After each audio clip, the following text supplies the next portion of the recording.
Hi friends, I'm here with another video for you today. Today's subject is healing from traumatic experiences. If you're new to this channel, my name is Janine and I make videos on the integration between body, soul, and spirit. And I wanted to address the topic today of trauma, just given everything that's going on in our nation. And I am not an expert on this. I'm just going to be speaking from personal experience, and I'll also be linking to an article that I think would be helpful to you. To say that our nation has been through some trauma this past week is a vast understatement. For those of you who've been part of the marches and the protests, you may have seen things close up with your physical eyes. For some of you, you've seen news coverage, and that's been traumatic. For some of you, you've had loved ones experience trauma as a result of being prejudiced against. There's so many ways that this last week has brought up trauma for people. I can't say that I personally have been through trauma related to the racial violence that's going on, but I can speak to a very personal testimony about something that happened last week. And I believe some of the things that I did can help those of you who are going through some trauma as a result of what's going on in our nation. So last week, my husband and I were on a trip, and we were on an extremely busy highway. And the speed limit was actually 80 miles an hour on that highway. We were only going 65 because he was in driving a Penske truck and I was driving our car. And thank God that we were not going as fast as what we could have been, because on part of the journey, completely out of nowhere, a semi-truck overtook me. I was in the right-hand lane, the semi-truck was in the left-hand lane.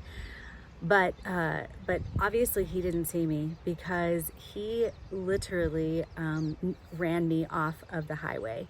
And it was in a nanosecond that I saw it come out of nowhere, and I was able to actually swerve into the shoulder of the highway. And I'm incredibly grateful, because the highway was actually, the shoulder of the highway was nearly as wide as the lanes of the highway.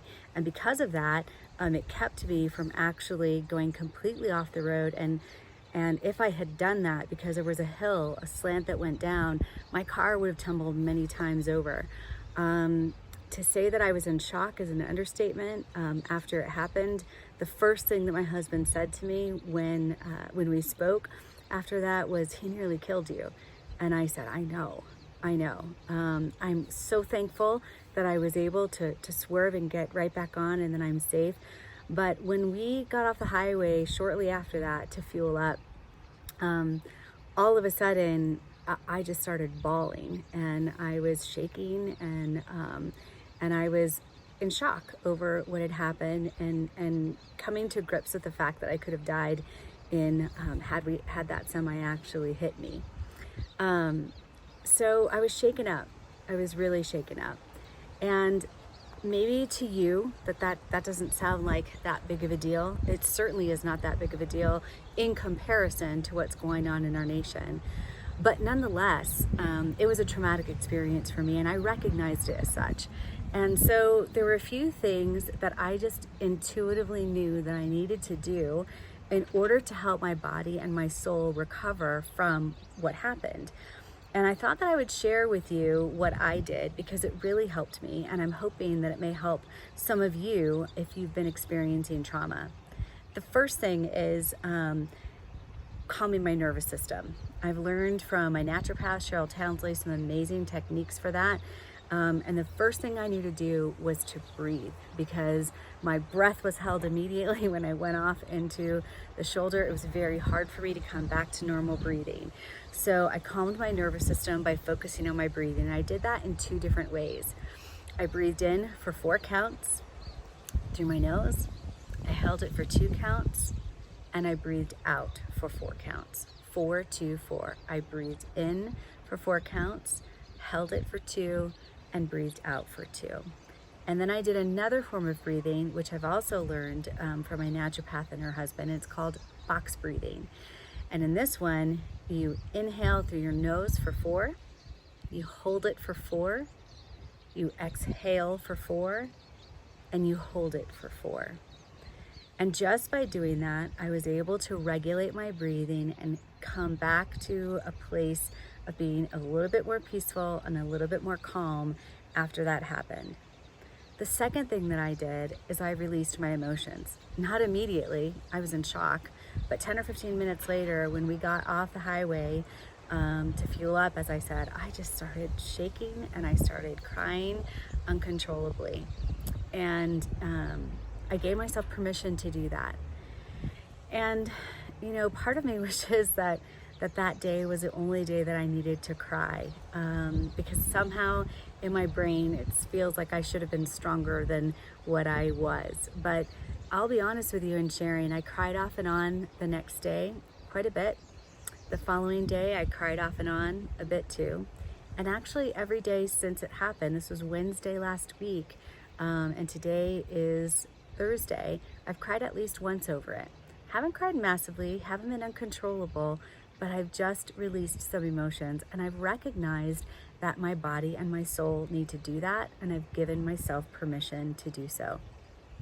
I also gave myself permission to rest by just taking a little bit of time off of work. And I'll be honest with you, I had to wrestle with my brain on this one because my husband and I were in the middle of a move.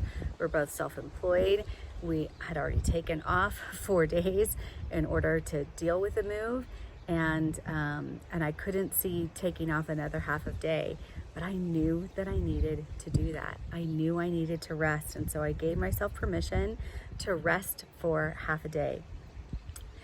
The fourth thing I did was I spent some time filling up my love and joy tank. And what I mean by that is there are various things that you can do to fill up your love tank, to fill up your joy tank, whatever it is that brings you, that makes your heart feel warm, whatever it is that gives you joy and laughter. And so I spent some time with friends, and I spent some time hanging out with their kids, and I enjoyed watching them play, and they were making me laugh, and that just helped me get back to feeling grounded and normal. The fifth thing that I did was I gave some time in service to others. That weekend, this last weekend, some friends of mine got some horrible news. They had a very close someone in their family suffer an injury, and they had to be life flighted to a hospital, and they needed to go be with this close family member. And so that meant that they needed care for their two children. And you know, with the week that I had, the move and everything else, I could have easily told myself, gosh, I can't do it. But my first reaction when I heard the news about what was going on with them was, can I take care of your kids? And I'm so grateful. Number one, just that it came to my mind to help, but number two, that I was available. And even though it was helping them and I knew I was giving out, I have to also say it also helped me by being of service to others, by just getting out of myself, by not thinking about what was happening last week, but doing what I could to give to others. The sixth thing that I did is I recognized my limitations. The other night I was supposed to go to a meeting, and it was going to be at a friend's house. She was going to have dinner, and there was going to be a prayer meeting after, and ordinarily this would be an evening I wouldn't miss. But I knew at the end of my work day that I was absolutely exhausted. I was exhausted physically, and I was exhausted emotionally. I was still crying off and on from what happened last week, and I knew that I just needed to rest. And it was hard to say no. And I had a couple of friends really say like, oh, please, please, please come. And I just knew that I couldn't. And in fact, I was in bed by 6:30 that night. I fell asleep at 7:30. I woke myself up 15 minutes later and thought, gosh, I can't fall asleep right now because I'm worried I'm not gonna sleep through the night. I'll get up too early. But so I forced myself to stay awake. I fell asleep at 8:45, and I actually slept for 10 hours. I don't even know the last time I slept that long, but it's clear that my body needed physical rest, and in particular, it needed sleep. And that was a turning point for me for sure. I've been feeling much better since I did that. The seventh thing that I've done is I've made sure to get exercise, just getting out and moving and, working off some of that adrenaline that was in me, getting back to that place of peace, allowing endorphins to run through my body. That has really, really helped me. in terms of my brain clarity and also in my emotions. Now, I can still feel that my body and my emotions are recovering. I just admitted a little bit ago that I'm still crying once or twice a day. Not for long, but I'm still crying a little bit. I'm still recovering, but I know that by doing these 7 things that I just shared, that my nervous system is getting back to normal and I'm coming to a better place of peace. Now, amazingly, when I went online to do some preparation for this video, I came across this article on a website called helpguide.org, and it describes itself as an online guide for mental health and wellness. And what I found was incredible was that those things that I just shared with you that I did intuitively, most of them were actually suggested on this website. They also have some other excellent suggestions. So I'm going to go ahead and include a link to that article in the description below, because I think it'll be of help to you if you have been experiencing trauma and want to know just some other things that you can do to help yourself recover. On another note, as I was preparing for this video, I also was reminded of a story from when I was much younger. I lost my father when I was 12 years old, almost 13. And I lost him in a very, very tragic and traumatic way. And the day that I came home and he had died was a very traumatic day. It was a very tragic day. And I remember coming home in the afternoon, and I remember crying and crying and crying with my mom and my little sister. And you know, we had loads of neighbors come over, and that whole day was a whirlwind after we found out that he had passed away. And I remember at about 8 o'clock in the evening, I was sitting at the kitchen table, and I all of a sudden became aware of how hungry I was. I hadn't eaten since breakfast that morning. And I remember thinking to myself, I shouldn't be hungry. I should just be sad. I should just be sad over what is going on. How could I possibly need to eat or want to eat? Even as a 12-year-old girl, I was thinking that to myself. But I couldn't ignore the stomach pangs. And so there was a neighbor in the kitchen, and I said to her, finally, I said, I know that I should be sad, but I'm also hungry. And she looked at me with tears in her eyes, and she said, oh, Janine, she said, that's okay. Sad people get hungry too. It's okay. And then I remember she made the most incredible spaghetti and meatballs. She'd had them in her freezer. She brought them over, and we were able to eat.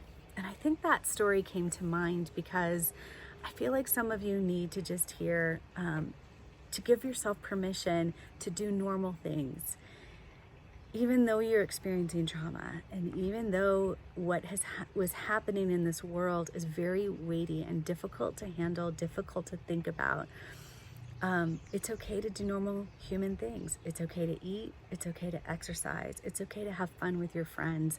It's okay to do what it is that you need to do in order to get the rest that you need, to fill up your love tank, to fill up your joy tank, to be able to just be. That's what strengthens us in order to be able to handle the trauma that's happening in our world and what happens in our individual lives. Finally, I also believe that feeding our spirit during this time is really important.